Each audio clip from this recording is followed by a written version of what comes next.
In this regard, a scalar pattern is the set of aspects of one. It is the structure of one, and we will explore this further. The journey of sound is a sacred one. Surely it requires patience and endurance to understand it. In this journey, we will discover that there is a specific order or pattern to everything as we know it. It is what I like to call the structure of one. Let us explore the theoretical approach to melody as we seek to get a clear picture of how sound is the foundation of our known world. All things have come into being by way of the word. Everything has a designated tone or name or identity. Within the identity is its purpose. There is a code or pattern to it. There is an order, a scale, a harmonious scale for each. The existence of all things in our system or world as we know it is based on such an order or pattern. This is the structure of the one, the structure of one. The earth was created in 6 sacred days, and the one true Creator rested on the 7th day. There are tones of order, for the order of these can be heard just as a stringed instrument is used. Play a string and move the finger from one side to the other to the end of the fretboard. All the tones can be heard and felt due to the vibration. This can easily show or reveal the order. The depth of this is seen in the scriptures from the very first verse.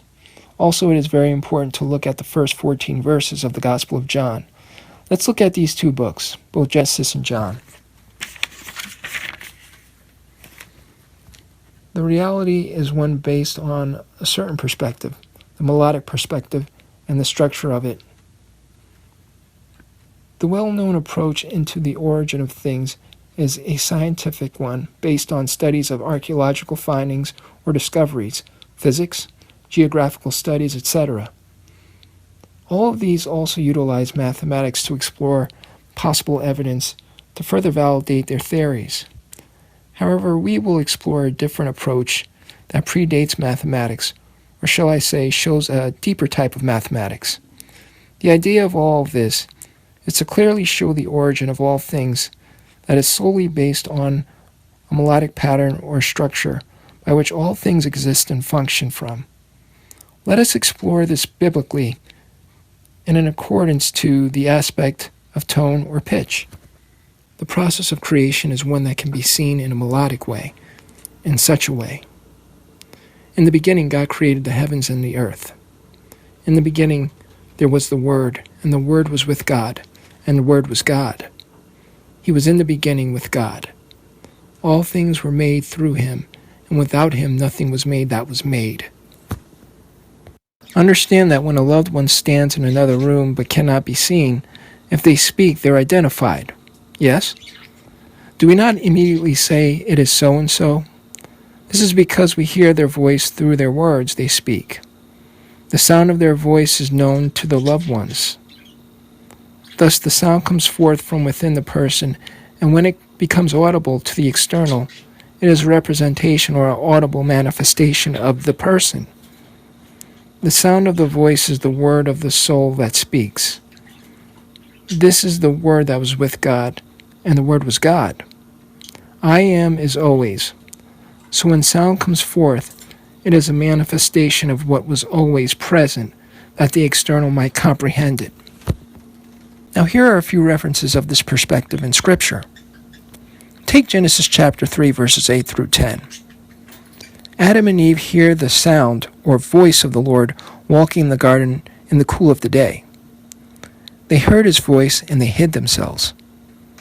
Genesis chapter 4, verses 10, the Lord questions Cain about his brother Abel's whereabouts because, quote, "The voice of your brother's blood cries out to me from the ground," end quote. Let us examine the melodic perspective of the true reality.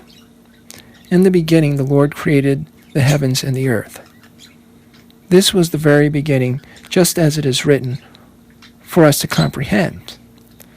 When the word or the sound come forth, these came into being. The sound gave forth distinct identifications for the heavens and the earth, and so they existed. These were formed by way of their distinction, one from the other. The word, the sound, is perfect. So perfection is the standard measurement for the heavens and the earth. Perfection was the scale, hence the structure of one. All that were made from the one was good, perfect by design. There was perfection of a harmonious nature. For instance, heaven and earth. That which can't be seen and that which can be seen. Above, below. Heaven for height and earth for depth. In wisdom, let us see it the way it came forth. If there is a state of nothingness and the perfect one sounds forth, then direction is created and it manifests him.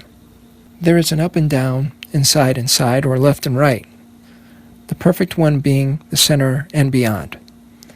This makes a circle or a sphere. When this occurs, there is a distinct point of measurement to the sphere that is given to each. These are the components of the sound, and the sound is the reference point for all of the distinct components. These are little sounds that come forth from the one main sound. However, all are a form of the main sound. This is the body, the structure of one, manifested again, a second time, as flesh holds the soul within it. The sound is wisdom, and this is the flesh of God. Let us ponder the aspect of the line. It is straight and still, but when it vibrates, it bends. This is life. The vibration goes side to side, and so it covers each direction. It is held at a top and a bottom point, as if it were fastened at these 2 points, heaven and earth, heaven for height and earth for depth. Also notice that if we apply pressure on the string from the top and points in between to the bottom, the pitch changes. The length of the string is also shortened, and the tone it makes reflects this. Heavens for height and earth for depth. The distance, condition, and location of the string is manifested in the tone. Heaven and earth and the journey of life between the two.